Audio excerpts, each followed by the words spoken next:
Hello everyone, I am finally back with this series, and I know, it's been such a long time, and all your emails to me with all your pictures are just sitting in my inbox, waiting for me. Now, the reason I haven't emailed you all back with my deductions is that I kind of wanted to keep those deductions a surprise for the videos when they come out. Not that it's taken me 4 months to come up with some simple deductions about some pictures. No, that would just be embarrassing. As for the name of the series, you were all quite forthcoming with many different names, especially this gentleman. Look at that long list, that's one comment, seriously, ranging from Deduce the Juice, catchy, but makes absolutely no sense. Mission Deduction, better, but I don't think I look enough like Tom Cruise to pull it off, nor do I want to. And Extreme Observation. Seriously though, thank you all for your submissions for the name of this series. However, it is time that I come to a decision on which of these lovely names to pick, or come up with one on my own. I'm not sure yet. I'm still figuring that out as of writing this script, so while I figure that out, just bear with me. In terms of the pictures, however, sent to me, really it was a sort of a first come, first serve sort of thing. Basically, I'm going to go through each of the pictures sent to me one at a time, in the order in which I received them. So, if you send me a picture, just be patient, I'll get to it eventually. Also, if you'd like to send me more pictures, feel free to do so.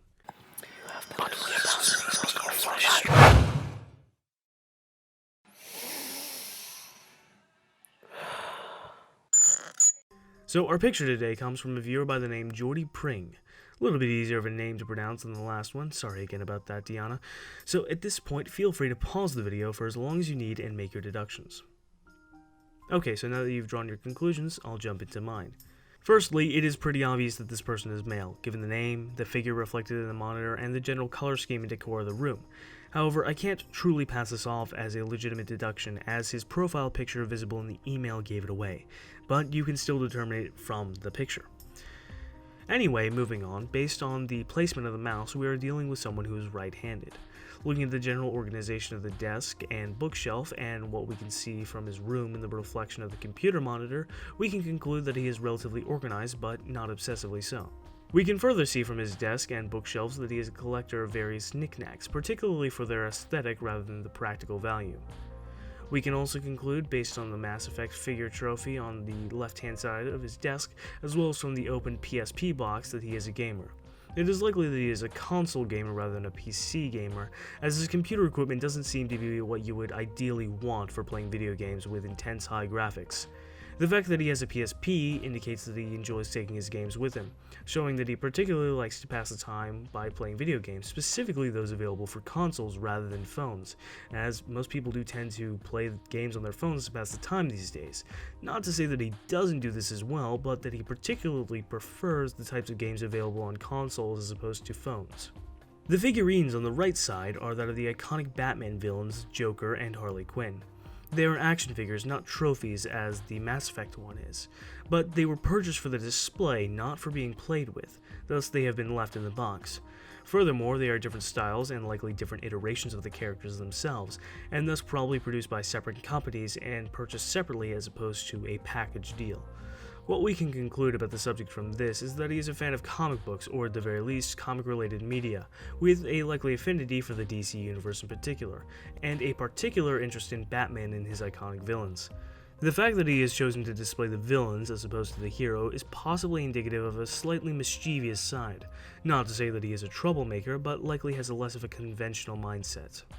Given the size of the room, the color of the wall, the fact that all of his belongings, including his books, are in this one room, which we know to be his bedroom given the bed is clearly visible in the reflection, it is likely that he lives with his parents. But he is not super young, as seen by the fact that he has an expensive camera and 2 action figures bought for the aesthetic and not to be played with, and again the reflection of his figure in the monitor is not that of a child. Thus our subject here is probably in his late teens, early 20s at most. Looking again at the camera, its presence indicates that he has an interest in either photography or video making. Again, full disclosure, he did tell me in the email and in a comment that he has a YouTube channel, so that is probably the reason he has it.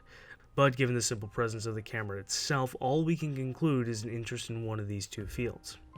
Given the bust of a historical figure, forgive me, I have absolutely no idea who it is safe to conclude that he has at the very least a casual interest in history. Given his appreciation of the aesthetic of objects on his desk, however, anything more than that casual interest could not be concluded based on the presence of the bust alone.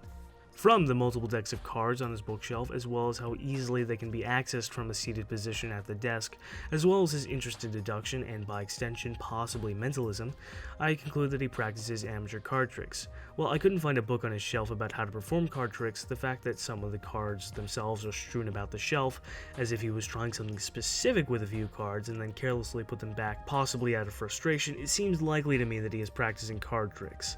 However, I admit that this one is a bit of a stretch and probably the least strong of my deductions thus far. The books are hard to read given the quality of the image, but it seems like a few of them are fantasy novels given the general look of the covers.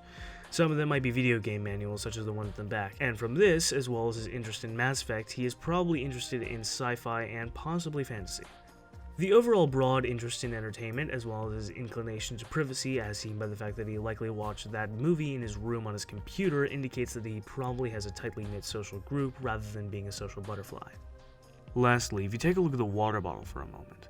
Water bottles are typically not used for consumption of water at home, more when out and about, unless there is a contamination of municipal water supplies, which happens from time to time. However, given that it is a rare occurrence, and there is no other indicator of such, according to Occam's razor, the more likely conclusion is that he was out sometime recently and brought water to stay hydrated, bringing it back into his room when he got home. The condensation on the inside of the bottle, where there is no more water left, shows that it has probably been sitting there for around a day or so. I could go on a bit, but the quality of the image limits what else can be accurately analyzed, and at this point, the data is beginning to overlap.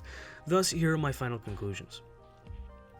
Our subject is male. He's in his late teens, early 20s. He's right-handed, relatively organized, he's a console gamer and handheld gamer, practices card tricks, lives with his parents, has a casual interest in history, has a taste for the aesthetic of knickknacks, shows an interest in either photography or video making, has a tightly knit social circle, and is a fan of fantasy, sci-fi, and comic books, particularly DC and Batman. Okay, I think I came up with a name finally. How about this? Deductionist Proving Ground. As this is a series, after all, designed for you to put what you've learned to the test. Now, as of uploading this, I've notified Mr. Pring that I have made this video, and asked him to leave a comment explaining what was right and what was wrong about my analysis down below.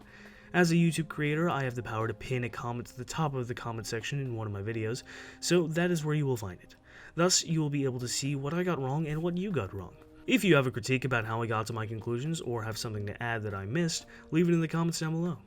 So with that, thank you all so much for watching. I can promise more of these will be coming in the future. No more like 4-month gaps in the series, pinky promise. So if you are new and you liked what you saw, be sure to subscribe. If you like this video and like the idea of the series, leave a like and share the video. If you would like to support the channel financially to help me make better content, you can support me via Patreon.